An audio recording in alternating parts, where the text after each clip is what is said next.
Hey Most Amazing Top 10 family, I'm your host Chaitarain and welcome back to Most Amazing Top 10. How scary can a book be? It's just a few pages slapped together, you don't even see real people. Well, good horror fans will tell you that horror books are some of the most terrifying medium to consume because everything is in your mind. So all the dark, creepy things you should be afraid of are conjured up from your soul. I gotta say, out of movies, TV, video games, and books are the ones that scare the crap out of me the most. And that's why I'm bringing you today's list of top 10 scary books that will leave you traumatized. I'm going to put some fictional books on here because that makes it a little bit more interesting, but real ones as well. Stick around for the whole list because I'm going to be doing some pet shoutouts, which you guys love so much. Remember, if you want me to shout out your pet, you can hit me up on Instagram. If anyone at home needs some more Most Amazing Top 10 content, check us out on Instagram and Facebook. We are starting to do Facebook exclusive content, and without taking any longer, let's get into this list. At number 10, we have It. Yeah, we all know what this is about and you've seen the movies. But if you weren't spooked by the movies, then you should definitely read the book because it's way scarier. One of my buddies told me a story about how his dad was reading the book and getting so scared while he was reading the book that his mom made him stop reading it because he kept waking her up from night terrors. There are some points in the book that are so much more horrible. Like the bully in the book, Henry Bowers, is way worse in the book than he is in the movies. He is almost as evil as Pennywise himself. At one point he pins down Ben Hanscom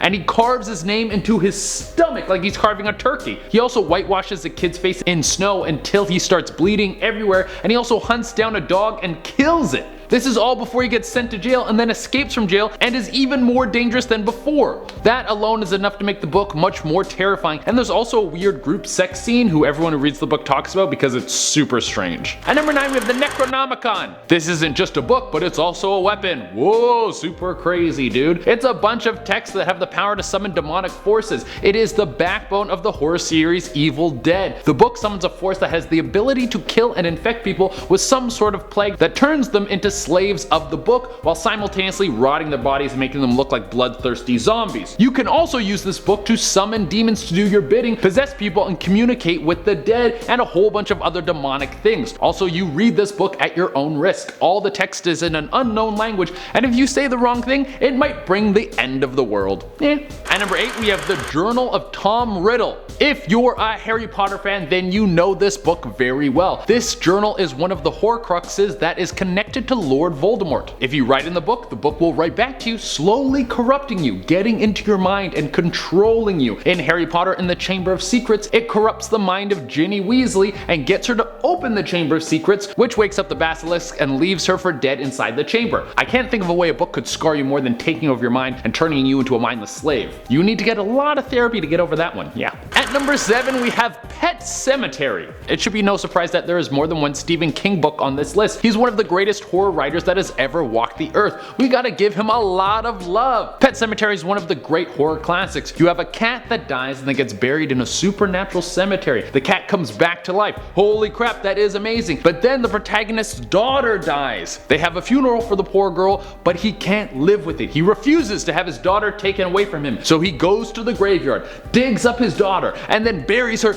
in the supernatural cemetery where it will bring her back to life. And it does. But now the sacred bond between life and death has been broken. I don't want to give away what happens next because it's a great book and you should definitely give it a read. At number 6 we have The Terror, the Dan Simmons novel that proves no matter how bad things get, they can always get worse. The book is a fictional telling of a real-life expedition. It was the expedition to find the Northwest Passage back in 1845. 2 massive ships set sail with a crew of 120 people. It was the HMS Ibris and the HMS Terror. In reality, the 2 ships set out on their expedition and were never seen again. To this day, it is unknown exactly what happened to them, but this book gives an extremely grim idea of what could have gone down. It has everything from being stuck in the frozen tundra of the Arctic in temperatures that would freeze your limbs off, stuck in that temperature for months, to supernatural creatures walking around and stalking them and tormenting them. There's people going insane, poisoning, and even the flashbacks, which are probably the happiest part of the book are also depressing. If you want a compelling story that will leave you sad in your soul, then you have to pick this one up. It's a very good book.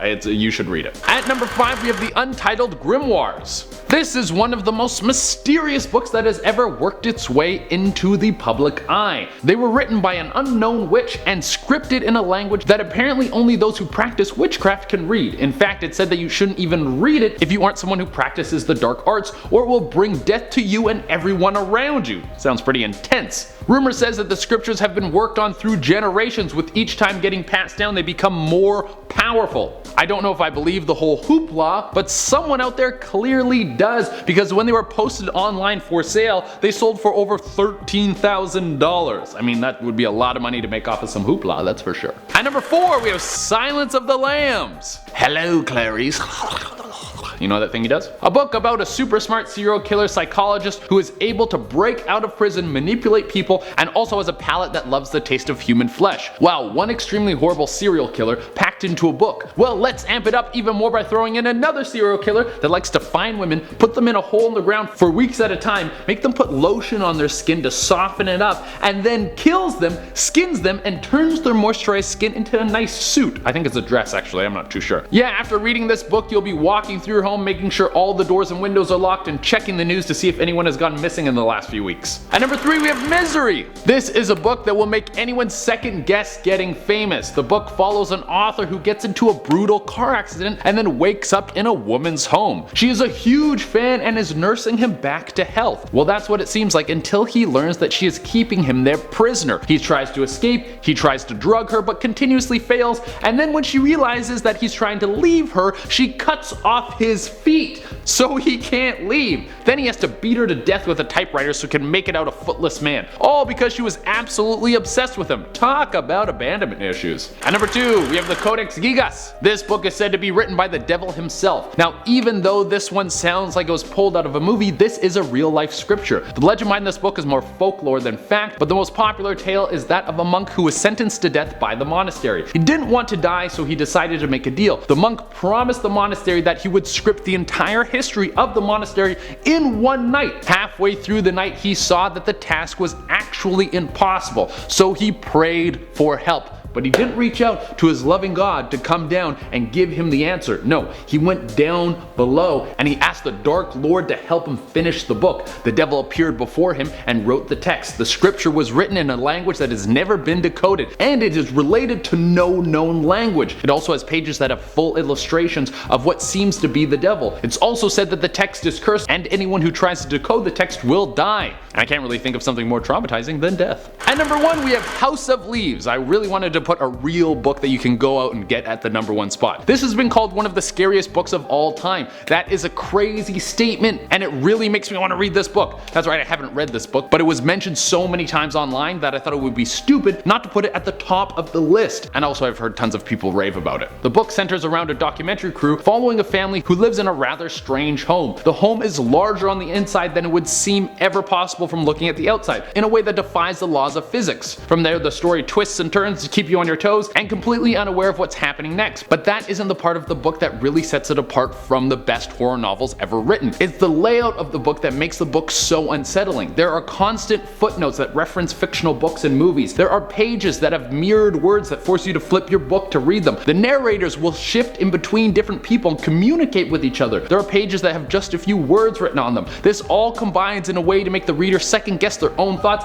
as if they were actually going insane. This unique approach to storytelling has given the book the reputation of genre defining. It is great. Go out and read it. I'm going to read it after this for sure. Alright everyone, that is our list, and as promised I'm going to be doing some more pet shoutouts. Alright everyone, thank you so much, but that's all we have for today. Now we are going to do some pet shoutouts. Remember, if you want me to shout out your pet, you can reach out to me on Instagram. I pick new pets every day, so if you don't get picked one day, you can message back another day. If it takes me a little while to get back to you, I am very sorry. I have a lot of these to do, and without taking any longer, let's count down some pets. Junior sent in Mooser. That is such a cute kitten, I love her. Then we have the kitty Hades. This guy has a bow tie on. Oh my god, that's amazing. Next we got the black cat named Demon. This guy does look like he's up to something suspicious. His name's Demon, he's a black cat. Oh, there might be something afoot. Then we got the little boy Bowser, just having a good snug. That's very nice. I love him just snuggled up like that. After we have Claudette the corgi. She looks very fancy, like she knows a lot about expensive tea. And finally we have Brussel. He looks like a little bit of a chonker and I love him for it. Alright everyone, that has been our list. Thank you all so much for tuning in. As always, I would love it if you could like, comment, subscribe, and hit the little notification bell. Until next time, I've been Shade Arena and I need to go read House of Leaves right now.